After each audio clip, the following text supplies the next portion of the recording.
India को Chandrayaan mission में Vikram lander और प्रज्ञान रोवर को चांद पर लैंड कराने के कुछ ही दिनों में क्यों सुलाना पड़ा?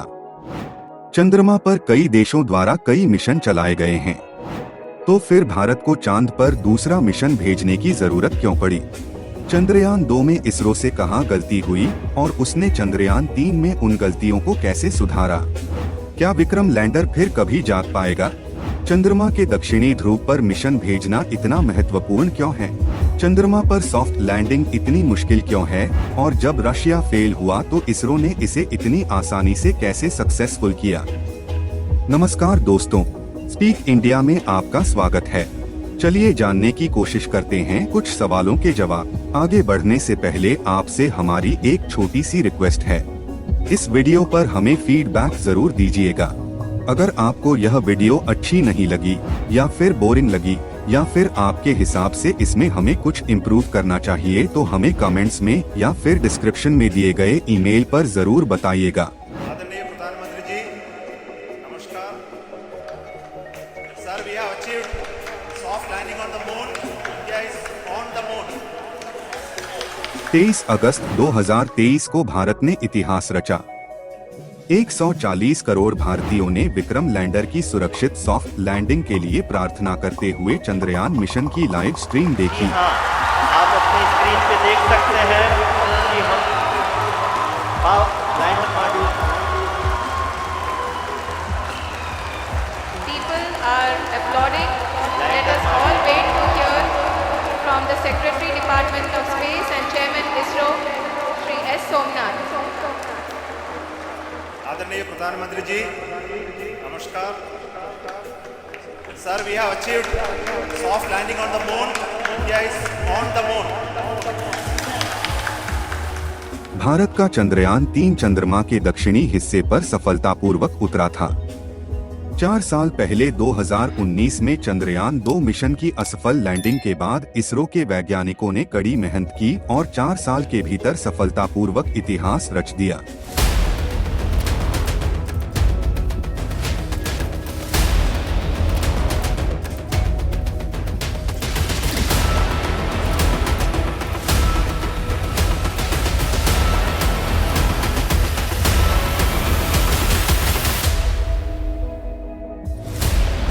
चंद्रयान मिशन पर इस डॉक्यूमेंट्री में हम आपको पहले कभी न सुनी गई कहानियों और भारत के चंद्रमा मिशन की विस्तृत यात्रा के बारे में बताएंगे। चंद्रयान कार्यक्रम की घोषणा भारत के प्रधानमंत्री अटल बिहारी वाजपेयी ने की थी। 15 अगस्त 2003 को अटल बिहारी वाजपेयी ने अपने स्वतंत्रता दिवस भाषण में चंद्रयान कार्यक्रम की घोषणा की। ये बताने में बड़ी खुशी हो रही है कि सन 1908 से पहले भारत चंद्रमा पर अपना अंतरिक्ष यान भेजेगा। इसका नाम होगा चंद्रयान प्रथम। चंद्रयान 1 चंद्रयान कार्यक्रम के तहत पहला भारतीय चंद्र मिशन बन गया। इसे भारतीय अंतरिक्ष अनुसंधान संगठन इसरो द्वारा अक्टूबर 2008 में लॉन्च किया गया था और 2009 अगस्त तक संचालित किया गया था। चंद्रयान 1 को भेजने के लिए 4 चरणों वाले PSLV-C11 रॉकेट का उपयोग किया गया था। इसे 21 दिनों की अवधि में पृथ्वी के चारों ओर कक्षा बढ़ाने वाली गतिविधियों की एक श्रृंखला में चंद्रमा पर भेजा गया था। इसे चंद्रमा के सीधे पथ पर नहीं भेजा गया था। चंद्रयान 1 में मून इम्पैक्ट, जो ऑर्बिटर से अलग हो गया और 14 नवंबर 2008 को नियंत्रित तरीके से चंद्रमा के दक्षिणी ध्रुव से टकराया। इस मिशन के साथ इसरो चंद्रमा की सतह तक पहुंचने वाली 5वीं राष्ट्रीय अंतरिक्ष एजेंसी बन गई। परियोजना की अनुमानित लागत 386 करोड़ थी। इसका उद्देश्य 2 साल की अवधि में चंद्रमा की सतह का सर्वेक्षण करना था। इसकी कई उपलब्धियों में चंद्रमा की मिट्टी में पानी की उपस्थिति की खोज भी शामिल थी। चंद्रयान भारत के अंतरिक्ष कार्यक्रम के लिए एक बड़ा बढ़ावा था, क्योंकि भारत ने चंद्रमा का पता लगाने के लिए स्वदेशी तकनीक पर शोध और विकास किया था। चंद्रयान 2 के लिए रूसी अंतरिक्ष एजेंसी रोसकोस्मोस और इसरो के प्रतिनिधियों ने चंद्रयान की अगली परियोजना पर मिलकर काम करने के लिए 12 नवंबर 2007 को एक समझौते पर हस्ताक्षर किए। समझौते के तहत रूस को लैंडर विकसित करना था। रूस की ओर से बहुत देरी और विफलताओं के बाद भारत ने इस परियोजना को स्वतंत्र रूप से शुरू करने का फैसला किया। चंद्रयान 2 को 22 जुलाई 2019 को आंध्र प्रदेश के सतीश धवन अंतरिक्ष केंद्र से लॉन्च किया गया था। इसे एक ऑर्बिटर के लिए डिजाइन किया गया था जो चंद्रमा की सतह से लगभग 100 किलोमीटर दूर चंद्रमा की परिक्रमा करेगा। इसमें विक्रम लैंडर नामक एक लैंडर भी था जिसका उद्देश्य चंद्रमा पर सॉफ्ट लैंडिंग करना था और एक रोवर था जो चंद्रमा की सतह का पता लगाएगा। चंद्रयान 2 की लॉन्चिंग बेहद सफल रही। इसे इसरो के सबसे भारी रॉकेटों में से एक लॉन्च व्हीकल मार्क लॉन्च किया गया था। चंद्रमा पर सॉफ्ट लैंडिंग का प्रयास करते समय दूसरे चरण में लैंडर का संपर्क टूट गया और चंद्रमा पर दुर्घटनाग्रस्त हो गया। इसरो के चेयरमैन ने अंतिम अवतरण चरण को 15 मिनट के आतंक के रूप में वर्णित किया था। चंद्रमा की सतह से मुश्किल 2 किलोमीटर पहले अंतरिक्ष यान का संपर्क टूट गया। Normal performance was observed up to an altitude of 2.1 kilometer. Subsequently, the communication from lander through ground station was lost. The data is being analyzed. 2019 में भारत असफल रहा। भारत से पहले केवल 3 देशों ने ऐसा किया था और किसी ने भी चंद्रमा के दक्षिणी हिस्से पर ऐसा नहीं किया था। चंद्रयान 2 के दुर्घटनाग्रस्त होने के बाद विभिन्न क्षेत्रों से इसरो के लिए समर्थन बढ़ रहा था। असफलता के साथ आलोचना भी आती है। कुछ वर्गों ने इसरो की आलोचना भी की। लहरों से डरकर नौका पार नहीं होती और कोशिश करने वालों की कभी हार नहीं होती। इसी मंत्र के साथ इसरो आगे बढ़ा। Are we going to try again? We are going to try again because we understood there are parameters beyond what we actually done the simulation in ground. We need to go further. For that we are making lot of simulation test beds. We are also making sensors, basically looking at where you are. More redundant systems, new technologies which we have not put last time. All this will come into the new lander, and with the knowledge and confidence we have to go ahead. ISRO वैज्ञानिकों ने विफलताओं को समझा और अध्ययन किया और यह सुनिश्चित करने के लिए विफलता आधारित दृष्टिकोण अपनाया और अगला चंद्र मिशन चंद्रयान 3 पर काम किया। The ability to handle parameter variation or dispersion was very limited. So what we did this time is simply expand that further. So we, instead of success-based design in Chandrayaan 2, we are doing a failure-based design in Chandrayaan 3.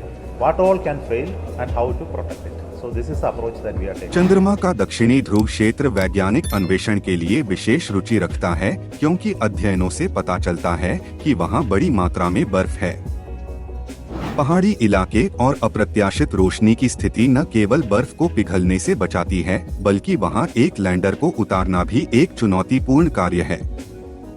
Chandrayaan 3 को 14 जुलाई 2023 को इसरो द्वारा स्वदेशी रूप से विकसित LVM-3 rocket पर launch किया गया था।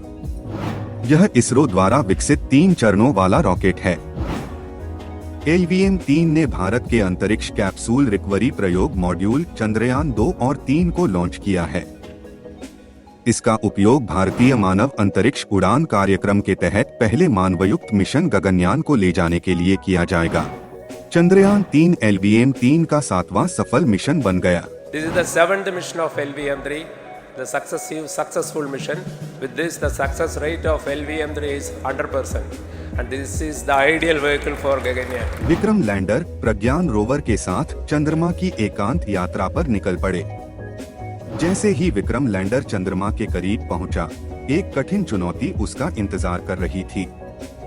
जब यह पहले चरण में प्रवेश किया, जिसे रफ ब्रेकिंग चरण भी कहा जाता है, तो यह लगभग 6000 किलोमीटर प्रति घंटे की गति से यात्रा कर रहा था। इस वक्त विक्रम लैंडर चंद्रमा से 30 किलोमीटर ऊपर था। अगर यह पिछली बार की तरह धीरे नहीं हो पाता, तो यह पहले की तरह क्रैश कर जाता। यह उस चीज की शुरुआत है जिसे आतंक के 15 मिनट के रूप में जाना जाता है। अंतरिक्ष यान अपनी स्वचालित प्रणालियों की दया पर निर्भर है। दूसरा चरण एटीट्यूड होल्ड फेज है, जहां लैंडर ने अपनी स्थिति को हॉरिजॉन्टल से धीरे धीरे वर्टिकल में बदल दिया। इसके बाद तीसरा फाइन ब्रेकिंग फेज आता है। यह सही लैंडिंग साइट के लिए चंद्र सतह की धीमी गति और सावधानी पूर्वक स्कैनिंग का समय है। चंद्रयान 2 ने एटीट्यूड होल्ड स्टेज और फाइन ब्रेकिंग स्टेज के बीच नियंत्रण खो दिया और चंद्रमा से टकरा गया। अंतिम चरण टर्मिनल डेसेंट विक्रम लैंडर चंद्रमा से सिर्फ 800 मीटर ऊपर था और यह धीमा हो गया और सफलतापूर्वक उतर गया। 23 अगस्त को करोड़ों दर्शकों ने YouTube पर इसरो की लैंडिंग की लाइव स्ट्रीमिंग देखी थी। आदरणीय प्रधानमंत्री नरेंद्र मोदी जी ने भी वैज्ञानिकों का समर्थन करने के लिए लाइव स्ट्रीम में भाग लिया। विक्रम लैंडर दहशत के मिनटों में दाखिल हो चुका था।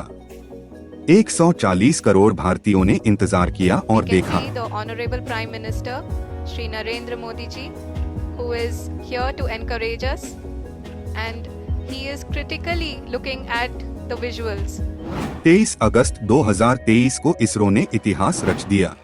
भारत चंद्रमा के दक्षिणी ध्रुव पर सॉफ्ट लैंडिंग करने वाला पहला देश बन गया। इसरो ने चंद्रमा पर उतरने से पहले विक्रम लैंडर के अंतिम क्षणों और विक्रम लैंडर से प्रज्ञान रोवर के बाहर आने के वीडियो और तस्वीरें जारी की। यह मिशन चंद्रमा की सतह का अध्ययन करेगा और मानवता की समझ को और मजबूत करेगा। चंद्रयान 3 की डॉक्यूमेंट्री के पहले भाग के लिए हमारे साथ जुड़ने के लिए धन्यवाद। इस वीडियो को लाइक करना न भूलें। ऐसे और वीडियो के लिए स्पीक इंडिया को सब्सक्राइब करें।